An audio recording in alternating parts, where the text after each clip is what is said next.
There's something about this tiny house movement where it challenges your thought on what we need. When you see someone living in a tiny house, the lightness that they live with, the sort of freedom that they exude, for it to work, you don't have a choice but to have everything in its place. This weird side effect of that is that you suddenly are living uncluttered. And I think clutter is it's an interesting psychological weight that we don't all necessarily think about. Through that liberating of yourself, you have a better experience and hopefully a closer connection to nature. I actually grew up in this valley.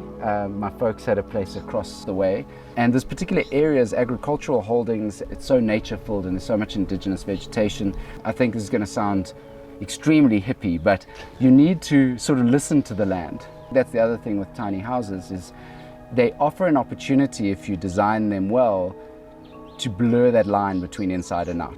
Why a shipping container? Because there's something about repurposing.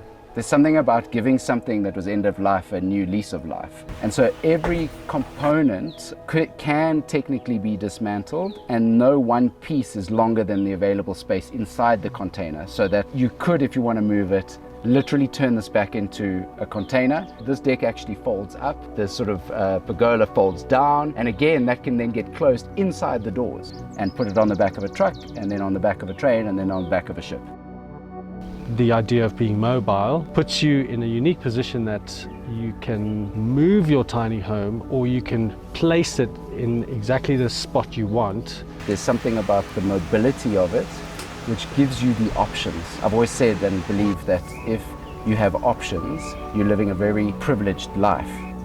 There's a lot of worry and anxiety potentially attached to a house purchase, which inevitably is the biggest purchase you ever make and one of the quickest decisions you ever make. It's so crazy, you know, like I've honestly spent more time determining which phone I'm going to get next than the time taken to actually purchase a house. Last question, money. The fun question. The fun question. All in, I've spent, finished product about 450,000 Rand. The container itself, you can get those 35 to 40,000 Rand delivered. I think life's so complicated as it is. If you can come back to a beautiful space that is just what you need, living simplistically, is phenomenal.